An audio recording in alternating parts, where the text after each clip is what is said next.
Have you ever wondered why some people seem to catch every little bug going around, while others, even in their later years, just sail through flu season without a sniffle? Maybe you've found yourself feeling run down more often than you'd like, battling persistent aches, or just feeling like your body isn't quite as resilient as it used to be. It's a painful reality for many as we get older. Isn't it that nagging feeling that you're just one cough away from a full-blown cold? Or that your energy levels are always playing hide and seek? Well, what if I told you there's a way to significantly boost your body's natural defenses? To feel more vibrant and resilient. Almost like you're turning back the clock on your immune system for over 30 years now. Since I turned 35, I've managed to avoid getting sick. No common colds, no flu, nothing that's kept me bedridden or even feeling truly unwell. And yes, I'm well over 65 now. It's not magic. I promise you, it's a series of simple yet incredibly powerful habits that I've integrated into my daily life. These aren't complicated, expensive, or time-consuming. They're practical, easy to adopt, and they truly work. In this video, we're going to explore 5 of these foundational habits that have been my personal secret to staying healthy and strong, helping to build muscle, improve sleep, sharpen memory, enhance digestion, and so much more, all without the constant worry of falling ill. Stick around and watch to the end, because there's something I'll share that might just surprise you. Let's dive right into the first habit, which I truly believe is the cornerstone of a strong immune system and overall vitality, especially as we age, cultivating a thriving gut microbiome. You see, our gut isn't just where we digest food. It's a bustling city of trillions of bacteria, viruses, and fungi. And this microscopic community, known as your microbiome, plays an enormous role in everything from your mood and energy to, most critically, your immune function. A healthy gut is a happy body, and about 70–80% of our immune system resides there. If your gut health is out of whack, your immune system is essentially operating with one hand tied behind its back, leaving you much more susceptible to every passing germ. So, how do we nurture this internal ecosystem? It really comes down to 2 key ingredients: probiotics and prebiotics. Probiotics are the beneficial bacteria themselves, the good guys that help keep the peace and fend off the bad guys. Think of them as the workers who keep the gut factory running smoothly. You can find these in fermented foods, which are a true superfood for gut health. Now, I'm not talking about fancy, expensive supplements here. Although those can have their place, I'm talking about real, everyday foods that have been around for centuries. Yogurt, especially plain, unsweetened varieties with live and active cultures, is a fantastic option. A small serving each day can introduce a wealth of beneficial bacteria. Then, there's kefir, which is a fermented milk drink, even richer in diverse probiotics than yogurt. If you're not a dairy person, don't worry, kimchi, a spicy Korean fermented cabbage, and sauerkraut, its German counterpart, are excellent non-dairy sources. Even sourdough bread, made with traditional fermentation, can offer some benefits. I try to include at least one fermented food in my diet every single day, often starting my morning with a little plain yogurt or kefir mixed with some berries. But simply adding probiotics isn't enough. You also need to feed them. That's where prebiotics come in. These are types of dietary fiber that act as food for your gut bacteria. Think of them as the fertilizer that helps your good bacteria grow and flourish. Without prebiotics, those beneficial bacteria you're trying to introduce won't have anything to eat and won't stick around. So, what are good sources of prebiotics? Garlic and onions are absolute powerhouses, not just for flavor but for your gut. Leeks, asparagus, and bananas, especially slightly green ones, are also excellent. Oats are another fantastic source, making your morning oatmeal not just filling but incredibly gut-friendly. Legumes like beans and lentils are also packed with prebiotic fiber. My advice: try to incorporate a variety of these foods into your meals throughout the day. It's not about eating a huge amount of any one thing, but about diversifying your intake to support a wide range of beneficial gut bacteria. One common mistake I'd see people make is relying solely on probiotic supplements without also focusing on a fiber-rich diet. It's like planting a garden and never watering it or giving it soil. The supplements might introduce some good seeds, but without the right environment, they won't thrive. So, my daily routine includes a generous amount of vegetables, fruits, and whole grains, making sure I'm getting plenty of both soluble and insoluble fiber. Soluble fiber, found in oats, apples, and beans, can help slow digestion and keep you feeling full, while insoluble fiber, found in whole wheat, nuts, and many vegetables, helps keep things moving through your digestive system. It's this combined approach, introducing beneficial bacteria through fermented foods and feeding them with prebiotics from a diverse range of plant foods, that creates a resilient gut environment. When your gut is healthy, it's not just your digestion that improves. You'll often find your energy levels increase, your mood stabilizes, and most importantly, your immune system becomes a much more formidable fortress against illness. It's a foundational habit that truly underpins all the others when it comes to staying healthy year after year. Now that we've talked about nourishing our inner world through gut health, let's move on to the second crucial habit that has profoundly impacted my health and immune resilience: consistent, gentle movement. And I emphasize gentle because this isn't about running marathons or lifting heavy weights every day. Especially as we get older, it's about finding joyful, sustainable ways to move your body regularly. Our bodies were designed to move, not to sit for long periods. Think about it, our ancestors were constantly active, whether gathering food, hunting, or simply moving from one place to another. In today's world, it's far too easy to become sedentary, and that lack of movement has a significant negative impact on our overall health, including our immune system. When you move, your circulation improves, helping to transport immune cells throughout your body more efficiently. It also helps reduce inflammation and can even boost your mood, which indirectly supports immunity by reducing stress hormones. My approach to movement is all about consistency and listening to my body. For me, that means a brisk walk almost every day. Not a hurried, stressful walk, but a walk where I can appreciate my surroundings, breathe deeply, and feel my muscles working. Even 20 to 30 minutes can make a world of difference. It's not just about the physical benefits. It's also a wonderful way to clear my head and reduce stress. If the weather isn't cooperating, or I'm feeling a little less energetic, I'll do some gentle stretching or even just walk laps around my house. The key is to avoid long periods of sitting. I try to get up and move around every hour, even if it's just to stretch or walk to another room. It's about building movement into the fabric of your day, rather than seeing it as a separate, strenuous activity you have to force yourself to do. Beyond walking, I also incorporate activities that help with flexibility and balance. Gentle yoga or Tai Chi are fantastic for this. You don't need to be able to twist into a pretzel. There are many modified poses that are perfect for seniors. These practices not only improve your physical agility, but also have a calming effect on the mind, which ties into managing stress, something we'll talk about later. For me, a short 15-minute routine of gentle stretches in the morning helps wake up my body and prepare me for the day. And in the evening, some slow, deliberate movements can help unwind before bed.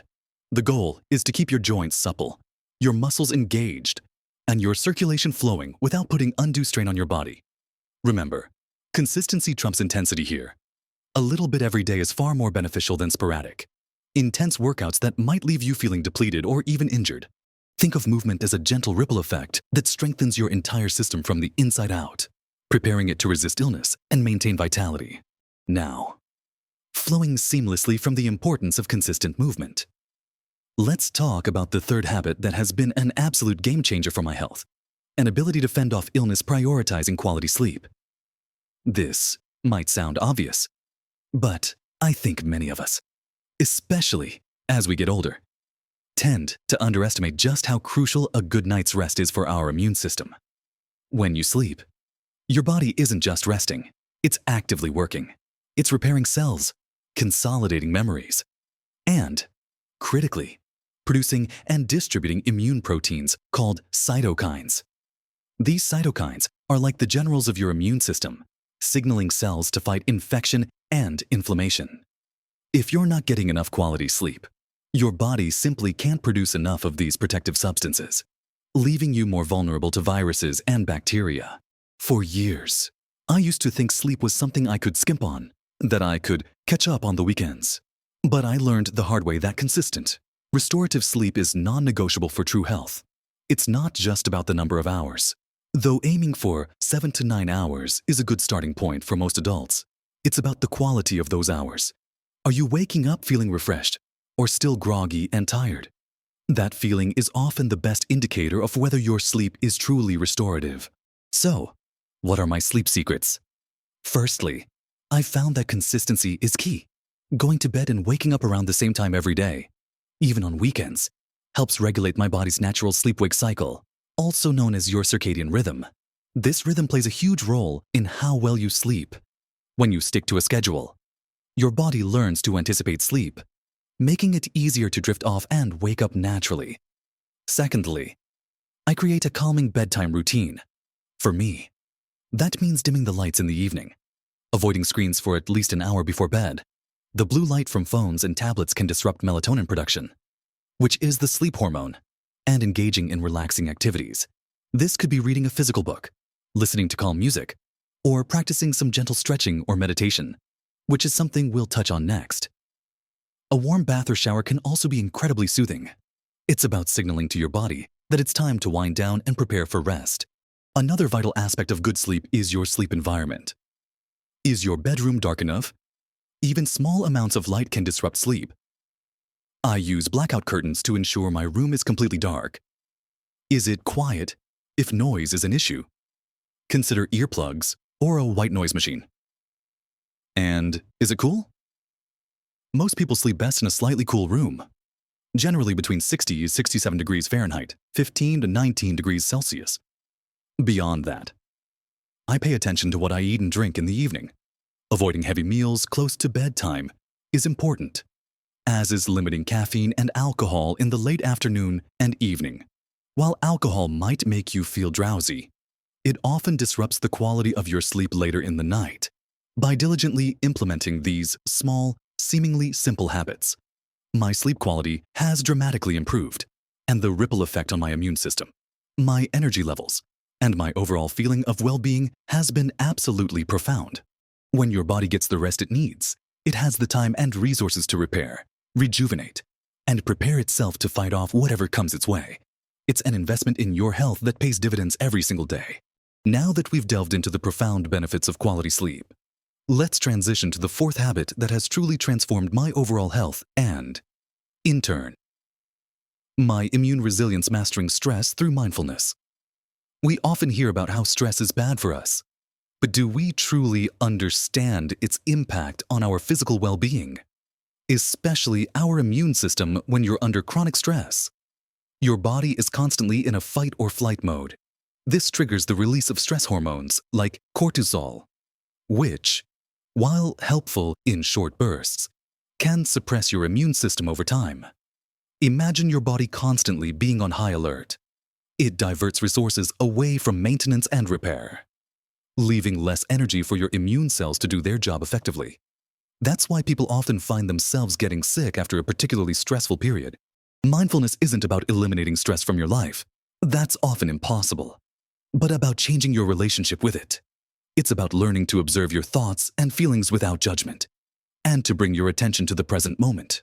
For me, this means incorporating a few minutes of conscious breathing or meditation into my daily routine. It's not about sitting cross-legged for hours, although that's wonderful if you can. It's about creating small pockets of calm throughout your day. Even 5 minutes of focused breathing can make a significant difference.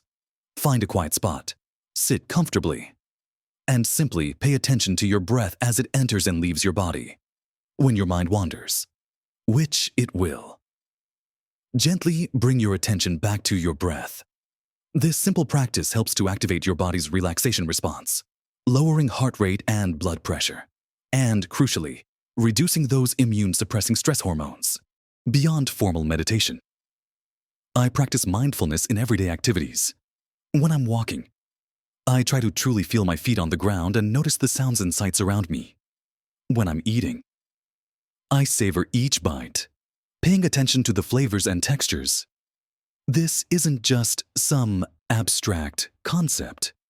It's a way of living that keeps me grounded and prevents my mind from spiraling into worries about the past or anxieties about the future. The simple act of being present reduces mental clutter and the physiological response to perceived threats. It helps me to respond to challenging situations with more calm and clarity. Rather than reacting from a place of stress, I've noticed that when I regularly practice mindfulness, not only do I feel more peaceful, but I also find myself less susceptible to the aches, pains, and general malaise that often accompany periods of high stress.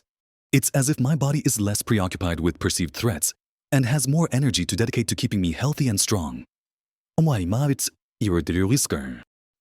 Finally, let's talk about the fifth habit, which ties all these elements together: the power of targeted, nutrient-dense eating, beyond just eating healthy. While gut health from fermented foods and fiber is foundational, this habit focuses on specific foods that are powerhouses for your immune system, your energy, your memory, and overall vitality, making sure your body has all the building blocks it needs to thrive and fight off illness. This isn't about restrictive diets. It's about thoughtful inclusion. For me, this means a consistent focus on foods rich in antioxidants, vitamins, and minerals that are critical for immune function. Firstly, leafy greens are non-negotiable. Spinach, kale, collard greens, packed with vitamins A, C, and K, and essential minerals that act as powerful antioxidants, protecting your cells from damage. I make sure to include a generous serving of greens in at least one meal every day, often a big salad for lunch or cooked greens with dinner. Then there are colorful fruits, especially berries, blueberries, raspberries. Strawberries are bursting with antioxidants, which combat inflammation and support cellular health. Citrus fruits, of course, are renowned for their vitamin C, a vital nutrient for immune defense. I often have a handful of berries with my breakfast or a piece of fruit as a snack. Beyond fruits and vegetables, I incorporate healthy fats. Avocado, olive oil, and nuts like walnuts and almonds provide essential fatty acids, particularly omega-3s, which are critical for reducing inflammation in the body. Chronic inflammation is a silent enemy, weakening your immune response over time. So actively consuming anti-inflammatory foods is key. I use olive oil generously in my cooking and dressing, and snack on a small handful of nuts each day. And let's not forget about lean protein sources. While not directly an immune booster in the same way as vitamins, adequate protein intake is crucial for building and repairing tissues, including immune cells. Fish, particularly fatty fish like salmon, offers both protein and those beneficial omega-3s. Eggs, lean poultry, and plant-based proteins like lentils and beans, which, remember, also offer prebiotics, are excellent choices.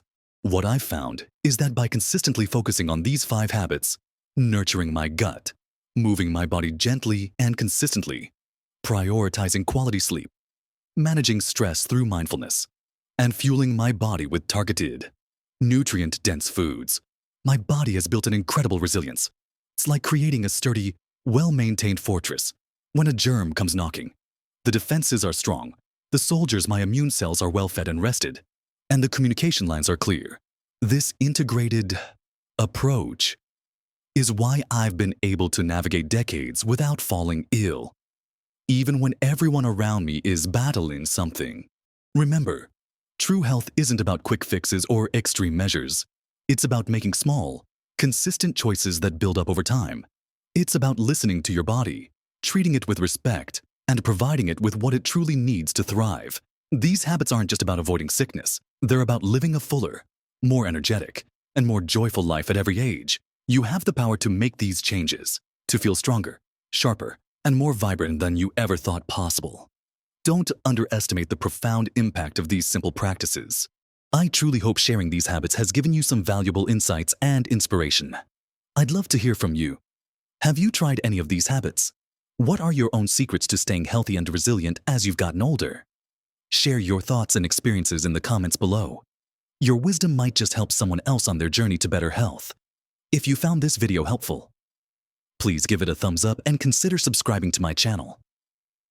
We're building a community here dedicated to living our best lives, full of energy and vitality, no matter our age. And remember, every small step you take towards better health is a significant investment in your future. You deserve to feel your absolute best. Live your best life at every age.